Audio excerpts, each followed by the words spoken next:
If you did not know what the definition of an unmitigated disaster was, well, you just witnessed it today. Just a brutal showing by the New York Jets.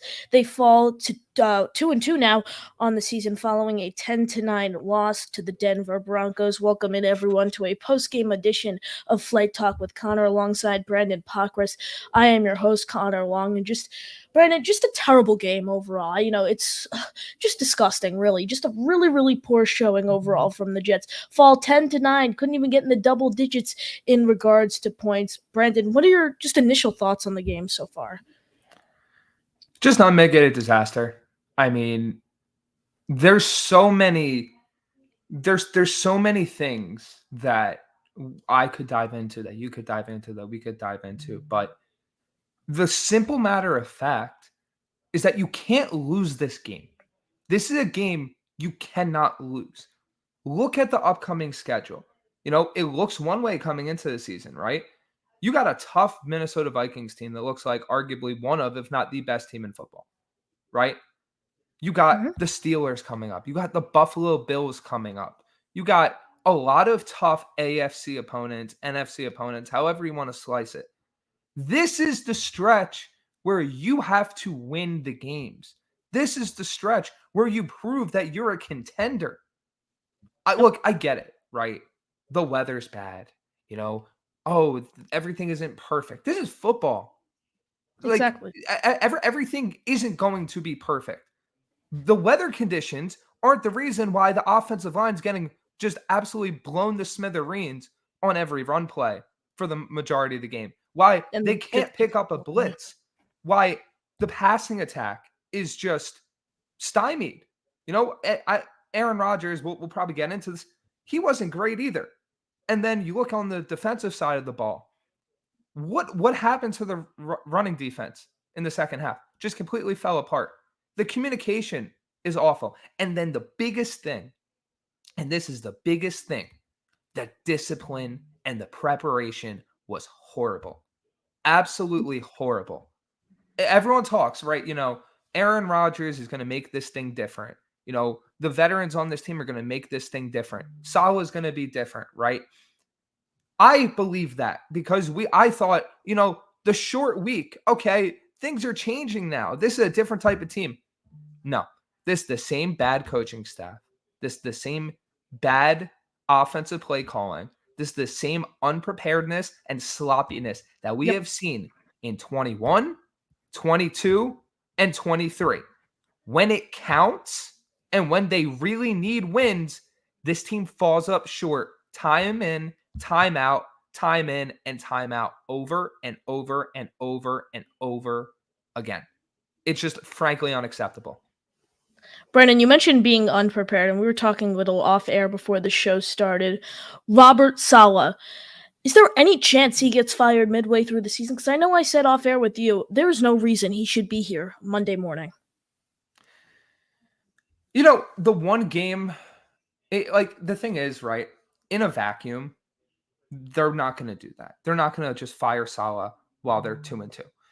The problem is, this is a repeated pattern of what we've seen for the entirety of his tenure here.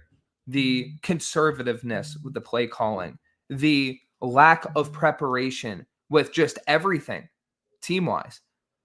But I think that if it gets to a DEFCON 1 level where, let's say, they don't win the Vikings game and they don't win the Buffalo Bills game, you're looking at a really tough situation here. So would I say it's on the table in like a nuclear button scenario? Yeah, I would say that.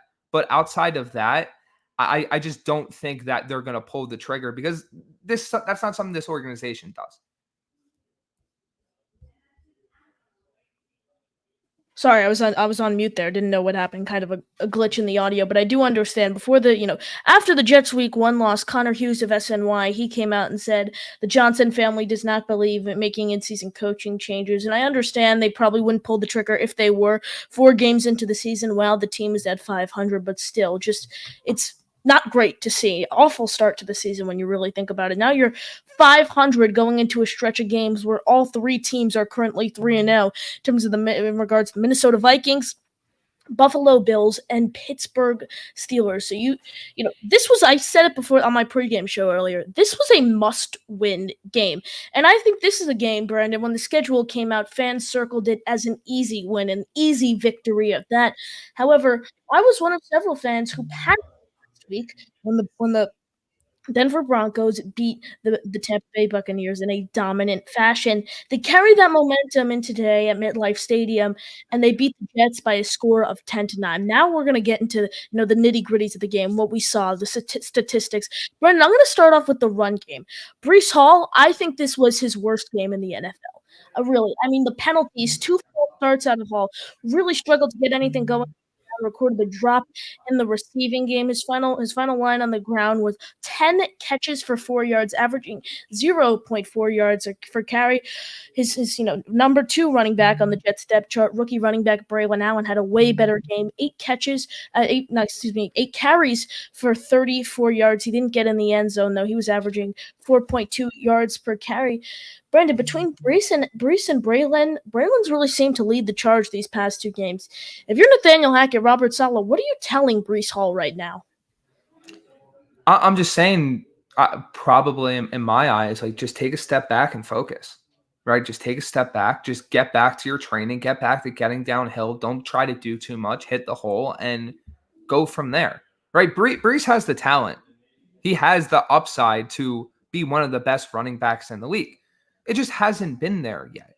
And look, a slow start happens for everyone. And, there's not always NFL players aren't always going to have phenomenal games, game in and game out. But I think it's the way that it happened today, right? The way it felt like he was just being a bit hesitant more than usual in terms of hitting the hole. The fact that he wasn't getting downhill. And then you add in the fact that the offensive line just, frankly, wasn't good run blocking.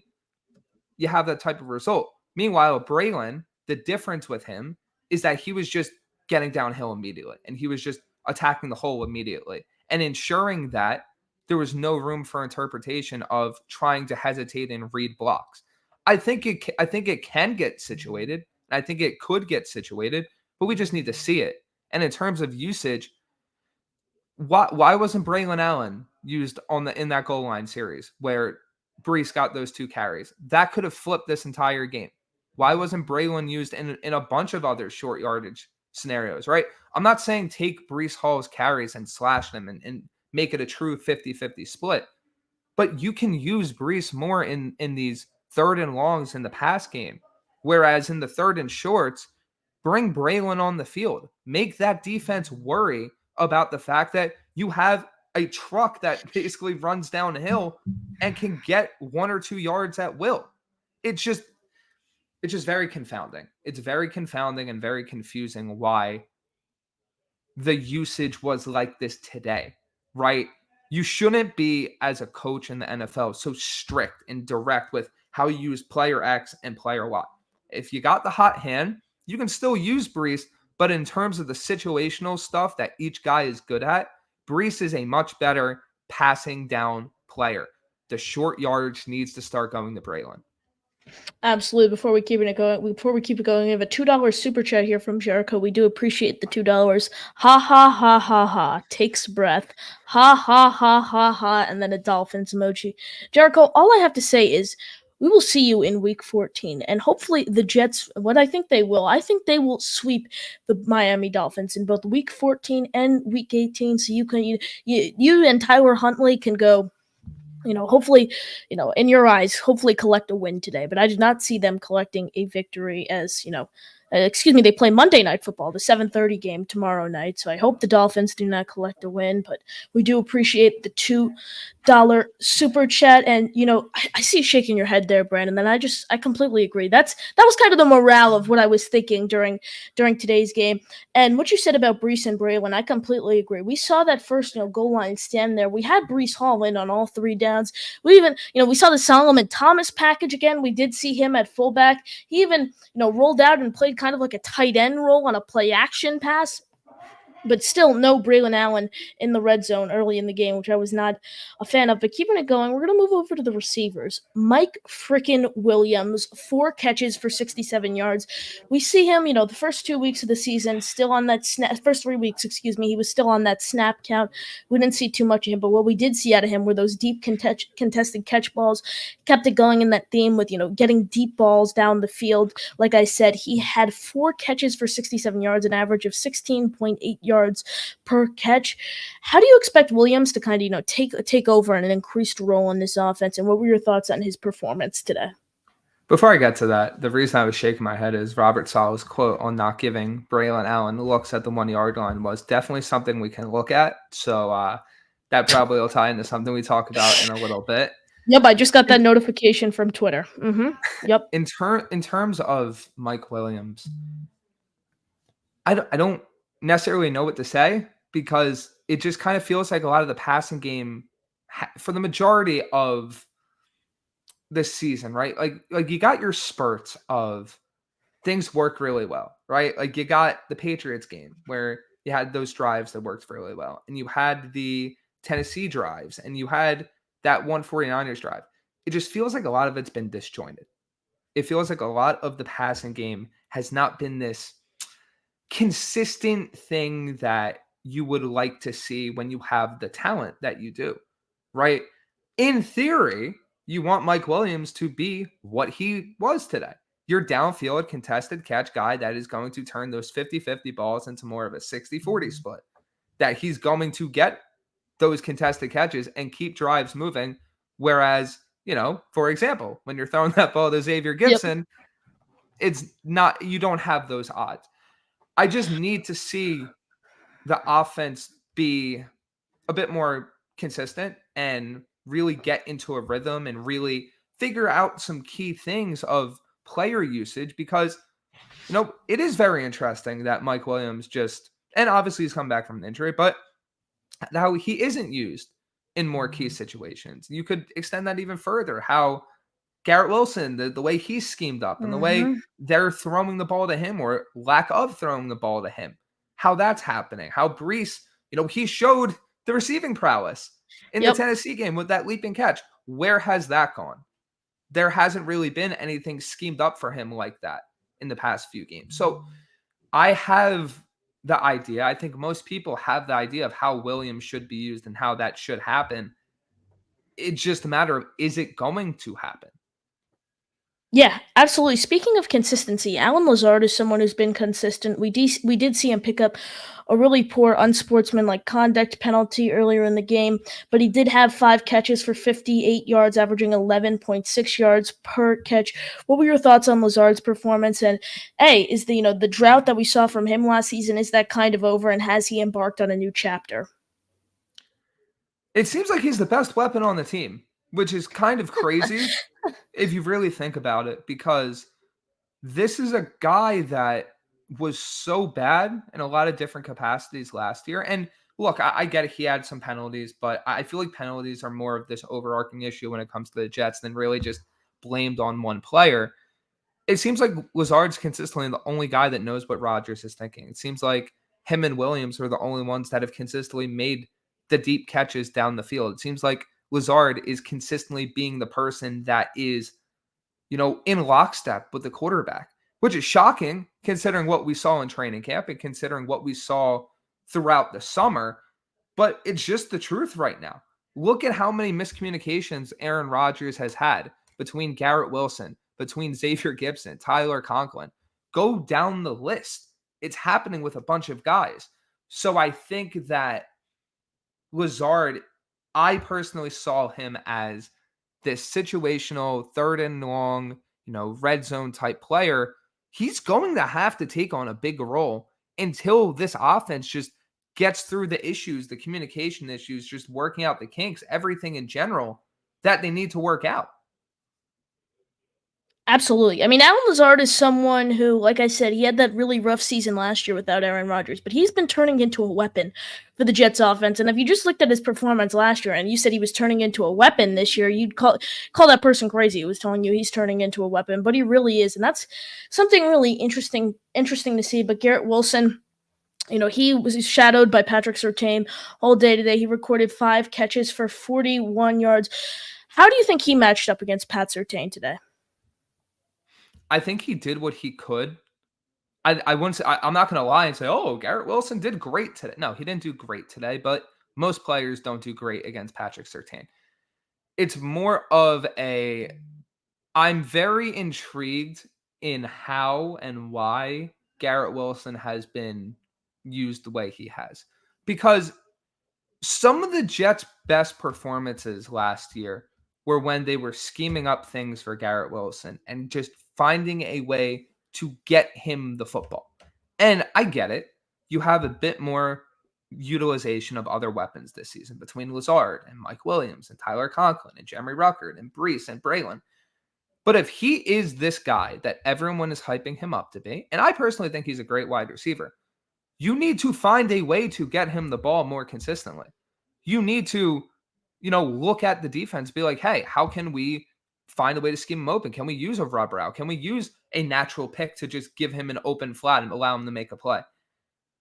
You can't just consistently rely on a guy to beat all types of coverages without any play calling help. On some occasions, he does have to make that play. He does have to beat that cornerback. He does have to find a way to get open against the double coverage. But it kind of feels like the way they're using Wilson is more of a decoy in a sense, and they're not really just peppering your supposed wide receiver one with the targets that he's deserving of.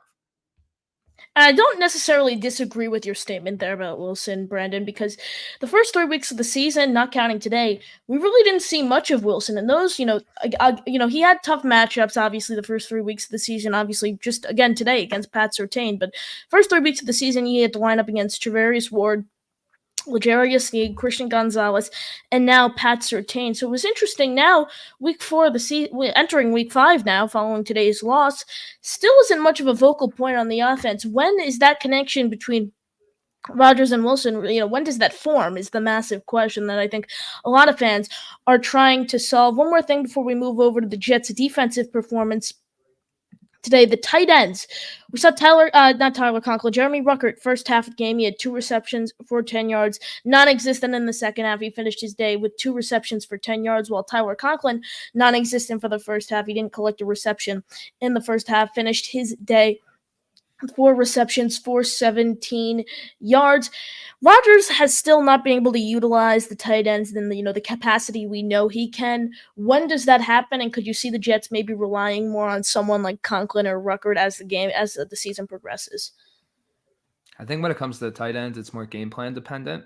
I think, if you face a team that has great cornerbacks but not great linebackers, you'll probably see more tight end usage. And vice versa, you'll probably see more wide receiver usage. I think the more interesting one is the one you posed beforehand, the Garrett Wilson one.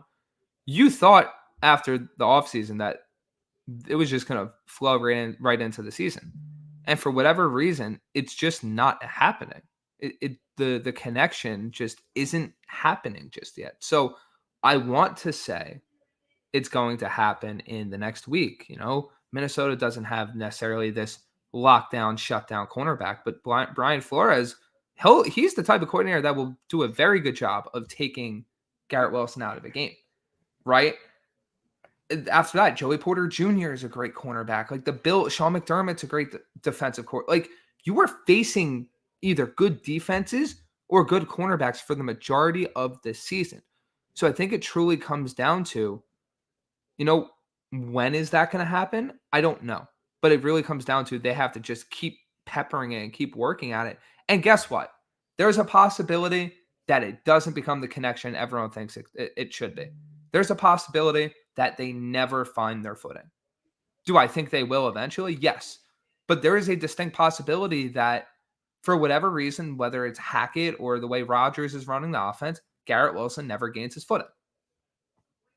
Everyone smash that like button. Make sure you are subscribed to the channel if you'd like to call into the show. It is the pinned comment in the chat. Before we get to some of your questions, Brandon, I just want to get your thoughts on this post-game comment made by Jets head coach Robert Saleh. I want to see what you're thinking about this. When he was asked if he sensed any, quote, letdown from the Jets today, he responded, "The reality is it was going to be tough sledding no matter what with the rain, no matter what with the way the rain was coming down. What was disappointing was the self-inflicted wounds that came with it." Brandon, your initial thoughts on that comment made by Coach Saleh? It just seems like the same quotes we've heard over and over, right? It's like, oh, the self-inflicted wounds, self-inflicted wounds. Oh, we got to figure it out. We got to figure it out.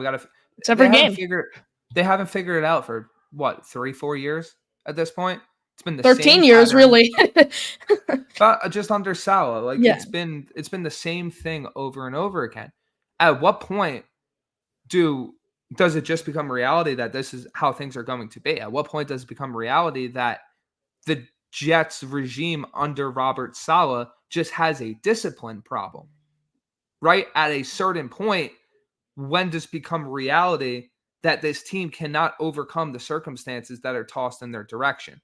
Those are the types of questions that have been asked and are going to start to be asked once again, regardless of the talent that's been brought in.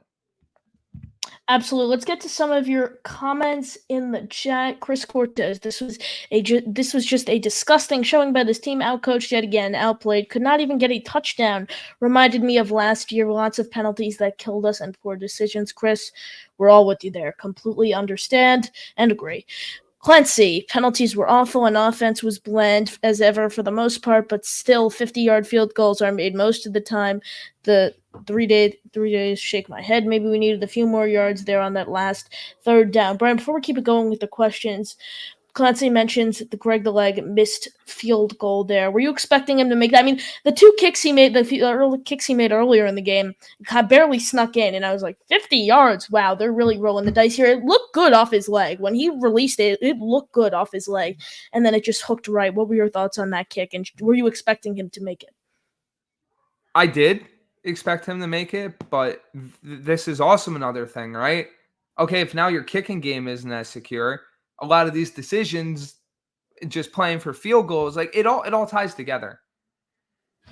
And it's tough because you have this mindset of what this team should look like and what it should be, but it's just not. And it's just not right now. You have the Super Bowl. To put it in an easier way, a team with Super Bowl aspirations should not be losing to the Denver Broncos. And Absolutely. okay, if you lose a shootout, that's one thing. But you lost 10-9. You lost to the Denver Broncos by a score of 10-9. You could not handle the blitzing from the Denver Broncos. The Broncos rushing attack, which has been honestly One of the worst not great for the majority of the year, one of the worst in the league, found all this running room against him in the second half. Bo Nix was hitting passes down the field in the second half. What do you think is going to happen against Minnesota if you don't get it straightened out? What do you think is going to happen against Buffalo? It's those types of things that pop up. It's not the result necessarily. Obviously, the loss is the bad part, and obviously the loss is something that can happen. But it's everything that happened within the loss. It's the offensive ineptitude. It's the defensive ineptitude. You are not going to win many ball games, let alone compete for a playoff spot, if these things aren't worked out. Absolutely. And a 50-yard, just going to piggyback on what you said about Greg the Leg. A 50-yard attempt, I'm with you there, Brandon. I was expecting him to make the kick. However, Greg Zuerlein is not the reason the Jets lost this game. I do not want to hear anyone blaming Greg Zuerlein. He's the reason they were in it. Exactly. He got the Jets every single one of their points. He's the reason the Jets even had a point. If he just woke up and said, my leg hurts, so I'm just not going to kick today, Jets would have lost 10-0. So Greg the Leg is the reason the Jets even had points up on that scoreboard. So I don't think anyone can blame him, but the undisciplined penalties are just it's what's going to kill. And you can't lose to a team like the Broncos. This was a must-win game and an easy game at that, going into this really, really tough stretch of games coming up. But I'm going to move over to the defensive side of the ball. Brandon, thoughts on the unit's performance today? Quincy Williams is an all-pro again. He's playing like an all-pro. He's probably the best player on this entire defense. DJ Reed, quite frankly, seems like he's playing like the best cornerback on the team right now, which that's a different conversation about how the rest of the draft class has been, because all great players, but Brees hasn't had the best start. He's been pretty good. Garrett's been a bit slow, and quite frankly, Sauce hasn't been and I don't want this to get misconstrued. He's still playing well, but he hasn't been this I'm not going to allow a catch type cornerback this season. But Reed has stepped up, and it's allowed the Jets secondary to be pretty damn good still. I just worry about this run defense.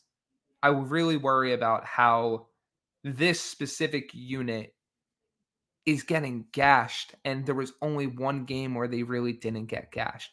And I hope they can make the adjustments, but at a certain point, like, you lost Bruce Hector in this game. At a certain point, you run out of bodies. So I think the defensive side is really scary, because how do you not only replace personnel that you don't have, but also make the adjustments for an issue that has been a problem for 3 out of your 4 games? Absolutely. The defensive performance in CJ Mosley, another game without him, is, Quincy Williams.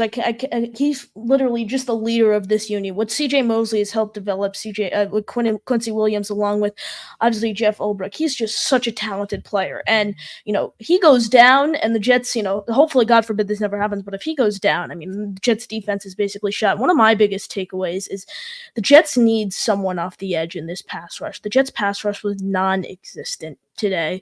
And Brandon, that leads me to my next point. What do you think the Jets do with this pass rush? You got Will McDonald and not much right now, at least off the edge. Like, it's a lot easier to double a Kinlaw or double a Quinnen Williams when you don't really have to worry about much off the edge. And, considering the way Sean Payton wants to play, getting the ball out fast is kind of what they want to do with Bo Nix. My answer for you would be, get Hassan Reddick in the building. We both know that's probably not happening. We both know that the reality situation is it's likelier that Hassan Reddick doesn't play for the Jets than he does. So when you get beyond that, probably trade for someone, but who are you trading for? Who's available right now? NFL has a ton of parity. There isn't really any teams that have just been so abysmal that they're immediately going to be selling off pieces. So I don't know if there is an easy fix right now, and I don't know how you fix it, at least ahead of 2 extremely important games in the Vikings and the Bills. Sorry, for some reason my computer keeps having these audio issues. It keeps backing me out, but I completely agree. I think the only way the Jets could possibly get someone in the building with talent, and it's not Hassan Reddick, is maybe signing Yannick Ngakoue, who's still available. He's a free agent. That's the only way I could see, the Jets maybe bringing someone in to help this non-existent pass rush behind Will McDonald. But the bottom line is the Jets need to turn it around, and they need to do it fast. I think that'll do it for us here today. Brandon, you got any final thoughts? Unacceptable loss. They have to find a way to rebound. And if I'm going to be completely honest, I don't know if they've rebounded to the way a lot of people hope they do.